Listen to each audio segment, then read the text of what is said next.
Jane Green said in her book Bookends, "You don't have to wait for someone to treat you badly repeatedly. All it takes is once.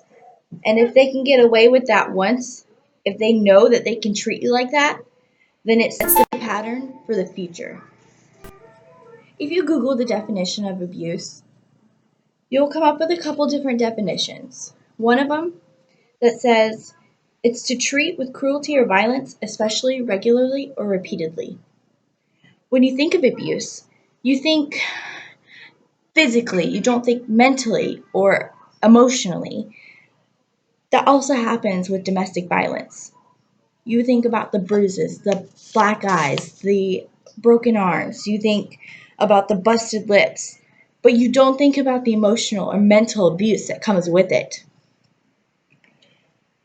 When you try to detect domestic violence in a relationship, when you look around, you don't see it. It's not something that we can look for.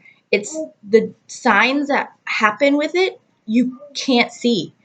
It's oblivious to us. Some of the signs are dominance, humiliation, their isolation, their threats. They threaten to take away their kids. They threaten to take away their own lives. It's it's just more like that. There's many more that we can't see because it's behind closed doors. From firsthand, with my ex-boyfriend, I was in a very abusive relationship, not physically, mentally, and emotionally. It had domestic violence more with mentally. And when I saw the signs, and looking back now, I feel stupid. Why didn't I see that?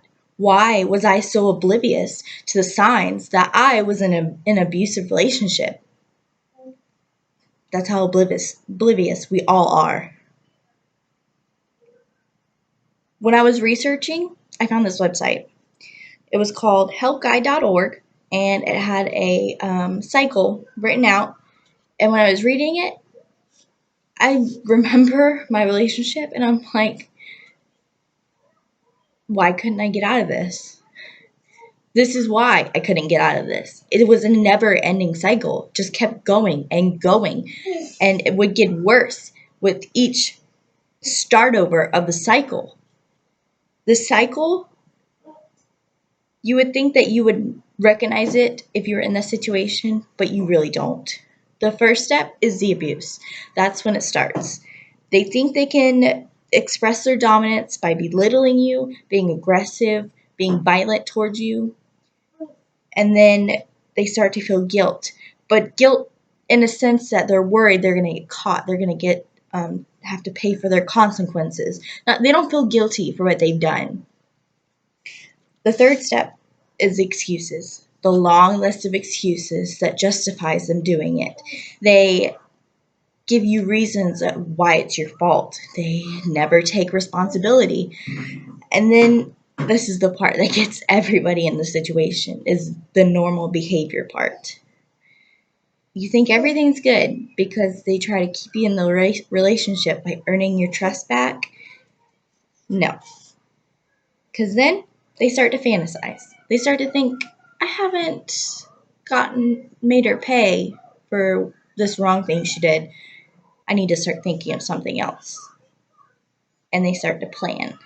They make a plan to where they can abuse you again. And that's the final step, where they set you up. They physically set up an opportunity to where they can take advantage of you and abuse you and justify it because you did something wrong in their eyes.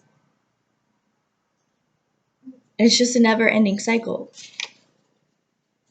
I don't know. It just popped out to me that we don't really think about it on the outside point of view, but if we were on the inside, we still wouldn't be able to recognize it. If you do some research with domestic violence and you try to find out the core of the reason why it happens, you get a couple different reasons. There's not one set option. There's psychological reasons. It runs in the family, stuff like that. But on the bottom line, it just happens every day. We shouldn't need a reason why it happens. I mean, yeah, we can probably help it out, but it still happens every day. But as always, there's help. We've got the domestic violence hotline. We've got the Florida Coalition Against Domestic Violence, where their website, it has help, it has resources, it has homes that you can get back on your feet. These places help you. So wrapping things up, you need to know the signs. Whether you're in one, whether you see one, just know the signs and know that you can get help or they can get help. Know that the cycle is nonstop unless the victim can get out of it. And with those resources, they can get out of it. Thank you.